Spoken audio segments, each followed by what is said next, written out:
यीशु मसीह के मधुर और मीठे नाम में आज दिनांक 25 अप्रैल दिन सोमवार को हम आप सबका स्वागत करते हैं। आज के दिन के लिए जो वचन है वो लिया गया है भजन संहिता की पुस्तक उसका 37 अध्याय उसका 4था पद।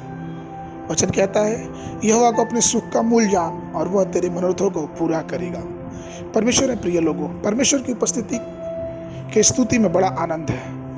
आपकी स्तुति के बीच में यहोवा वास करता है और जब हम और आप उसकी स्तुति आराधना करते हैं तो हमारे प्रेम हमारा दिल से उसकी इच्छाओं को पूरी करते हैं। एक बार की बात है कि एक महिला अपने जीवन में एक समस्या से गुजर रही थी और सभी समस्याओं के अलावा वह गंभीर खसरे से भी पीड़ित थी।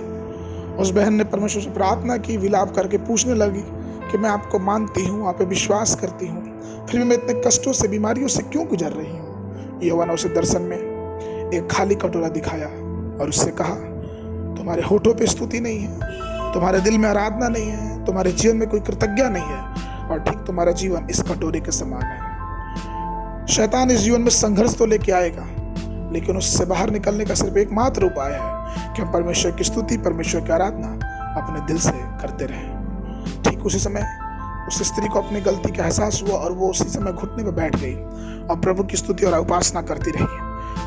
और स्तुति उपासना करते समय उसने परमेश्वर के सारी उन चीजों को धन्यवाद दिया, याद किया जो परमेश्वर ने उसके लिए उसके बचपन से लेकर अभी तक के लिए किया था। और जब वो परमेश्वर को धन्यवाद देती गई, परमेश्वर की स्तुति करती गई, उसके हृदय खुल गए, उसकी जो टूटी हुई आत्मा में सामर्थ बन गई और वो परमेश्वर की बहुत चिल्ला चिल्ला के रो के परमेश्वर की स्तुति और परमेश्वर की आराधना करती रही। और वो करते करते वो सो गई। लेकिन जब वो उठी तो उसे आश्चर्य हुआ कि उसकी जो बीमारी थी, खसरा रोग की, वो अब ठीक हो चुकी थी।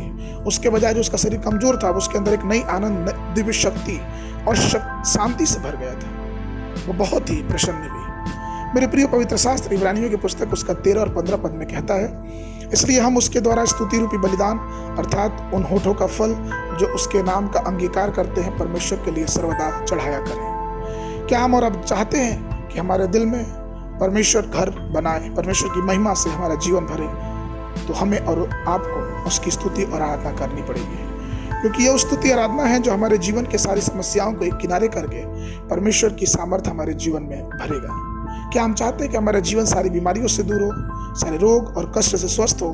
तो इसका एक ही उत्तर है कि आइए हम परमेश्वर की उपासना करना प्रारंभ करें। प्रशंसा और उपासना करना सबसे सुखद है। इसलिए तो भजन संहिता उसके 33 उसके पहले पद में लिखा है कि हे धर्मियों, यहोवा के कारण जय जयकार करो, क्योंकि धर्मी लोग का स्तुति करना सुहाता है। उपासना से प्रभु की कृपा प्राप्त होती है, उपासना से परमेश्वर की सामर्थ प्राप्त होती है। और जब हम परमेश्वर की उपासना पूरे हृदय से करते हैं तो हमारे जीवन में, हमारे घर में, हमारे दिनचर्या में परमेश्वर की सामर्थ भर जाती है। इसलिए तो भजन संहिता की पुस्तक उसका 84 और उसके 7वें पद में वचनकार इसका कहता है, क्या ही धन्य वो पुरुष जो तुझसे शक्ति पाता है और वे जिनको सिय्योन की सड़क की सुधि रहती है। वे रोने की तराई में जाते हुए उसको सोते का स्थान बनाते हैं। फिर वर्षात की अगली वर्षा उसमें आशीष ही आशीष उग जाती है। वे बल पर बल पाते, उनमें से हर एक जन सिय्योन में परमेश्वर का मुंह दिखाएगा। प्रभु में प्रिय लोगों, आइए अपने जीवन के हर एक क्षण में परमेश्वर की स्तुति, परमेश्वर की महिमा करें, क्योंकि उसकी सामर्थ हमारे जीवनों में भरपूरी से है। आज के मनन के लिए जो पद है वो लिया गया है भजन संहिता की पुस्तक उसका 107 अध्याय उसका 9वां पद, क्योंकि वह अभिलाषी जीव का संतुष्ट करता है, वह भूखे को उत्तम पदार्थों से तृप्त करता है। सुबह के समय दूसरा सामुएल की पुस्तक उसका 21 और 22 अध्याय, संध्या के समय लूका रचित सुसमाचार उसका 18, 24 से लेकर 43 पद तक। परमेश्वर आप सबको आशीष देवे।